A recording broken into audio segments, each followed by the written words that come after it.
Have you ever watched the news and just wondered, how do world leaders actually make these huge decisions? Well, today we're going to unlock the two major theories that shape pretty much everything in global politics. We're talking about realism and liberalism. Let's dive right in. It's a real puzzle, isn't it? One day, countries are signing massive trade deals, working together, and the next, they're on the brink of conflict. How can our world be a place of both fierce, sometimes brutal competition, and also incredible cooperation? It seems like a contradiction. Well, the trick is to learn how to see the world through two totally different lenses. Think of them as competing operating systems for how the world works, realism and liberalism. Each one gives you a completely different perspective on the very same events. And look, this isn't just some dusty, old academic debate. These ideas are the bedrock for answering really tough, real-world questions. They provide the frameworks that presidents, prime ministers, and diplomats use to make sense of it all. Okay, so let's get to the first major clash between these two worldviews. It all starts with the most basic question you can ask. What is the world actually like at its core? Now, interestingly, both theories agree on one big thing. The world is technically in a state of anarchy, but that's where the agreement slams to a halt. Realists look at that anarchy and see a dangerous self-help system. Liberals, on the other hand, see a foundation for a society of states built on, you guessed it, cooperation. We need to be super clear on this word anarchy. When we talk about it here, we don't mean chaos and riots in the streets. It simply means there's no higher authority. There's no world government, no global 911 you can call for help. And for realists, this single fact changes everything. It means at the end of the day, every country is on its own.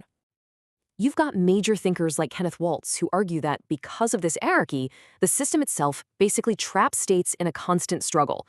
The number one goal isn't making life better for your citizens or economic growth, it's just plain survival. But then, liberals look at that exact same anarchic world and see something completely different. They see a massive, tangled web of connections, trade routes, financial markets, cultural exchanges, you name it. They call this complex interdependence.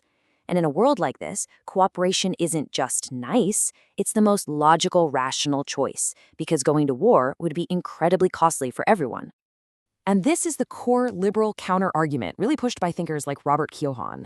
They'd say, yeah, okay, there's no world police, we get it, but we can build things. We can create institutions like the UN or the World Trade Organization that act as referees, that build trust, and just make it easier for countries to work together, even without a world government. All right, let's move on to our second clash, because if you have such wildly different views of what the world is like, it makes sense that you'd also value very different things. So, what's the real currency of power? What actually matters on the world stage? This is such a huge difference. Realists are obsessed with what we call relative gains. The main question is always, am I doing better than you? It's a competition. Liberals, on the other hand, care more about absolute gains. They ask, are we both doing better than we were before? This one little shift in thinking changes absolutely everything. And that difference leads straight to how they define power itself. For a realist, power is simple. It's hard power. It's military might, tanks, jets, aircraft carriers, the ability to force someone to do what you want.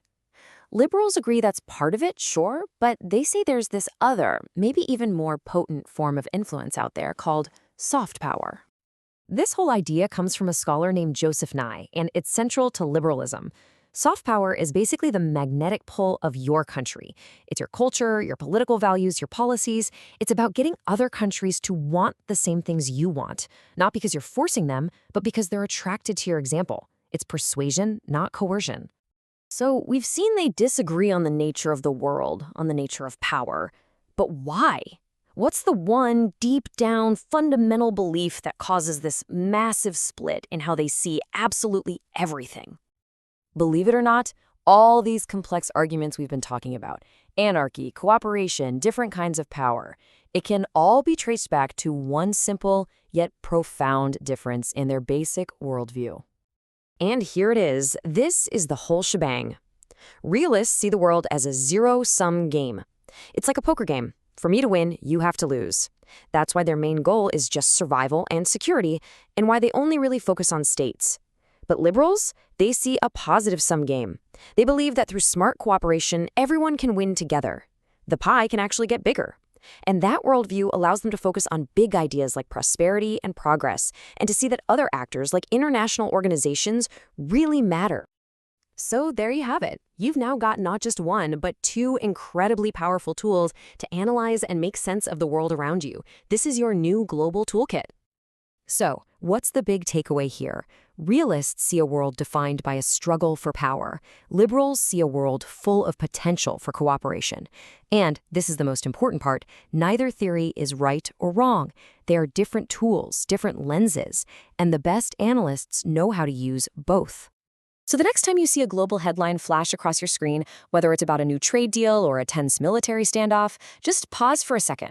Ask yourself, am I looking at this through a realist lens, as a zero-sum power struggle, or am I seeing it through a liberal lens, as a chance for a positive-sum gain? The lens you choose will change everything you see.